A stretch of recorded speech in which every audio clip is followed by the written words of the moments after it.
Hey y'all, hey, it is me. It is your girl, Nurse T. And in this video today, I kind of want to do something a little different, something that I don't do too often on my channel, but I definitely want to start incorporating more various topics on my channel. So in today's video, I do want to just sit here and I want to talk about, we'll call this Dating 101. This will be part of the dating series.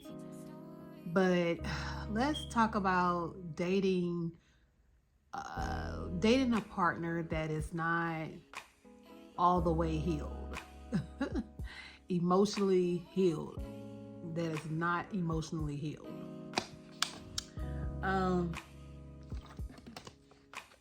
Before y'all look at me, I do have clothes on. I'm sitting on my recliner, but I have my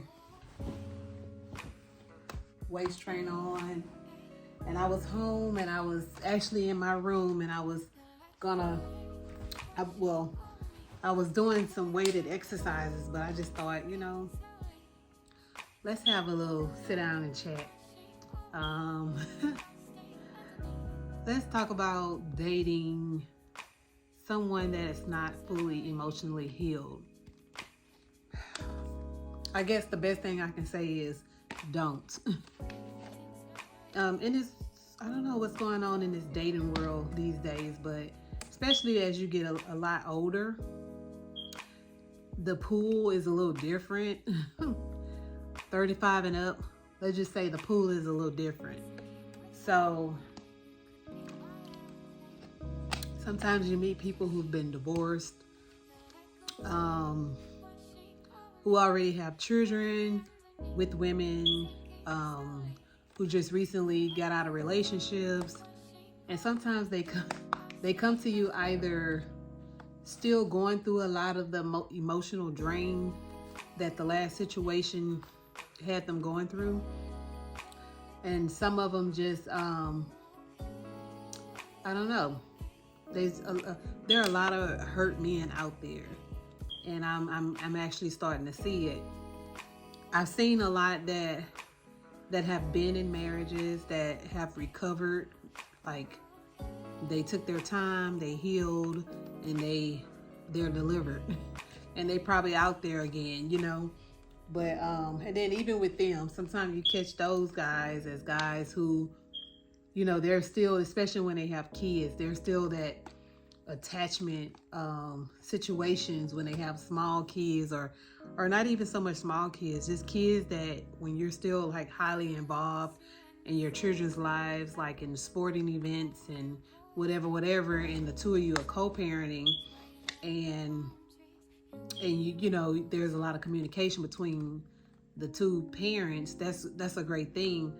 But sometimes you do have like that second parent, like women that still try to make sure that they keep that leash on that male's neck so they can be limited to what they can do and go out and do. But then you have the ones that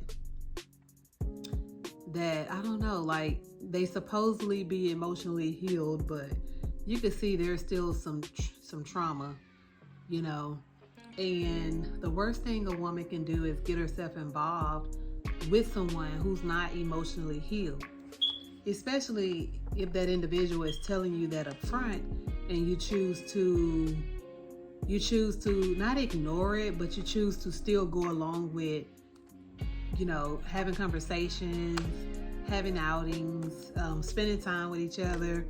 And as women can be very emotional creatures. So although this is something that should have stayed in a certain lane, sometimes you begin to veer over into other lanes where, you kind of have some emotions coming involved and everything.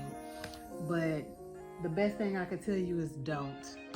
When you see that, or if a person tell you from the beginning that they're not emotionally healed, take that as a sign and a protection. Take that as a form of rejection. Like they say, God's rejection is your protection. Because what you don't want to do is now you have to learn to get over the fact that you've spent a lot of time with this person. And a lot of time even if it's a short period of time, if you spend a lot of time, whether it's talking on the phone, whether it's just doing something on a daily basis, that can, and then if you have a lot in common with the person, that can feel like you have known this person for a while, and a short period of time can feel like it's a hurtful feeling when you feel like things are not heading in a direction that you thought they would be, because this person is still it's still emotionally unhealed or whatever. So when you run across people, I guess the whole point of this video is, when people tell you their stories from the beginning, believe them and accept the fact. When they share with you what they're going through, accept that fact and know that that's your protection to protect your feelings, protect your emotions, protect your heart, and not get caught up. Unless you're just that person who just can, string a person along and not have any type of attachment.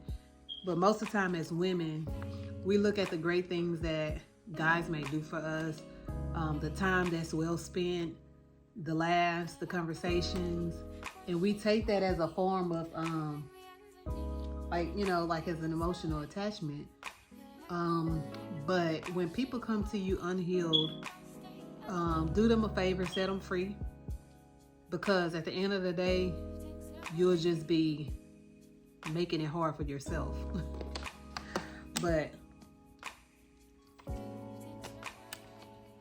there's a lot of topics that I'll find myself sitting down talking to y'all about. And I just, I'm just having that moment right now where I felt like I wanted to just talk about when you dating someone that's emotionally unhealed, or just socializing with that person, but socializing without a what should I say? Without a label. Because these days it's easier to socialize for periods of time and don't put a label on things. That's the safest way to do it. But yeah, so I just suggest that when people come to you emotionally unhealed, do them a favor and just let them go on about their merry way. And actually, you'll be doing yourself a favor. But anyways, I hope everybody's having a great day. This your girl Nurse T, and I just wanted to come and talk to you and put a bug in your ear.